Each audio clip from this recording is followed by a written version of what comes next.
All right, joined here with MGMT, Neems Goodman from Channel 93.3. Quick background before we start talking about music. I know you went to Wesleyan University, right?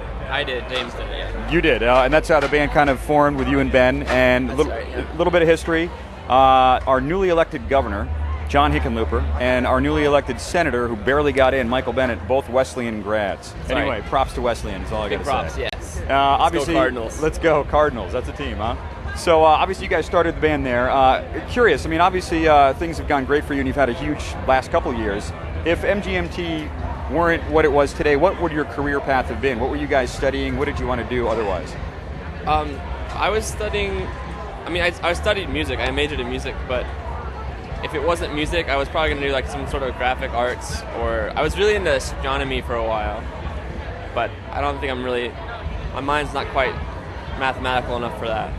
But music obviously is something that took off. Would you say, it's a passion of yours obviously, would you say that the career more or less found you guys? Yeah, we weren't really a band that, we weren't really a band. Yeah. And we weren't really trying to, send our music out to everybody or get signed to a label. It kind of just all happened in a weird way. But we're really happy to be able to do what we do now. Big year for you guys obviously, and in June you played a show at Red Rocks. Sold out show. The weather was obviously horrible, but It was a big deal. Correct me if I'm wrong. That's the biggest show that MGMT has headlined. Is that true? I think so. Yeah, because it's like 9,000 or something, and it was great. Yeah, it was an insane show because it was like sideways rain, torrential downpours. It happens in Colorado. And we played for a really long time. Yeah. What did you think of Red Rocks? And I mean, it's got this mystique about it. Were you excited to play that place? And you loved so it? Excited! It was incredible. It was like one of the highlights of my life for sure. Oh, right on. It was a beautiful venue and good. Yeah, pretty magical show. I think dark black magic. I think. Yeah, it did feel kind of spooky because of all the rain and stuff. It kind of felt like Captain Ahab or something. I don't know. Yeah. It's got to be hard to come back to Colorado and not play there now, knowing what Red Rocks is. I mean, how do you play a normal venue, when you do that, you know? If we're lucky enough to play there again, that'd be really great, yeah.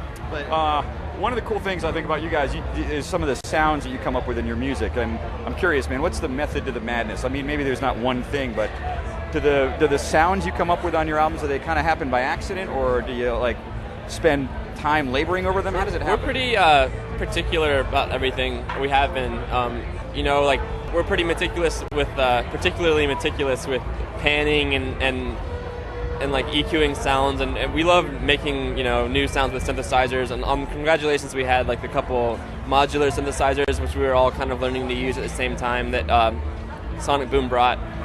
And yeah, we're kind of just like all of us obsessed with noises and shaping sounds. Yeah. I mean, where do you come up with it? Where do you find these synthesizers? Do you go out and you say, oh, that's a retro something from the 60s, let's get it and screw around with it and see how it sounds? I don't know. I think you can get a lot of interesting sounds from a lot of different places, not just cool synthesizers. So, I mean, a lot of times it's more about like learning how somebody else did it or something. I guess we get a lot of influence from, records that we like to listen to and then try to figure out what is that sound and maybe try to figure out how to duplicate it, and then that just teaches you how to maybe come up with your own sounds. A lot of your songs end up in movies and on TV and in video games too.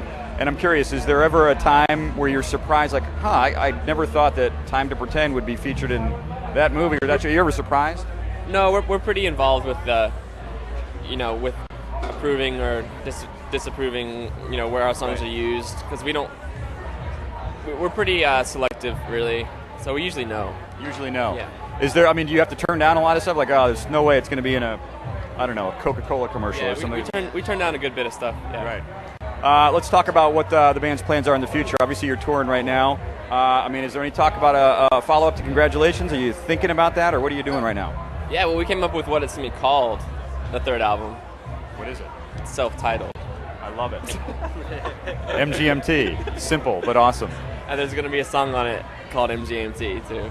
We're just doing it. We love playing around with cliches and tricking people into think that we don't know what we're doing.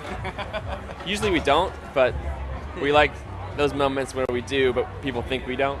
The trick's working. And then there's that comfortable smoke cloud of screen that is created by people who kind of know, who are one step of like thinking that we know that we're trying to look like we don't know what we're doing, but they don't know that we don't know what we're doing. So it's a nice, comfortable...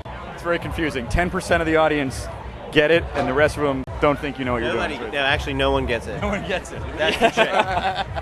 That's cool. We don't get it either. When do you think it's coming out? Is it too soon to tell? Yeah, it's kind of too soon. We haven't even really started writing at all. So. Okay. Cool, man. We'll come back to Colorado. Hopefully it doesn't downpour on you, or there's not a friggin' tornado or tsunami or something. Yeah. But we love you guys. Thanks so much for the time, man. Appreciate it. Thanks a lot.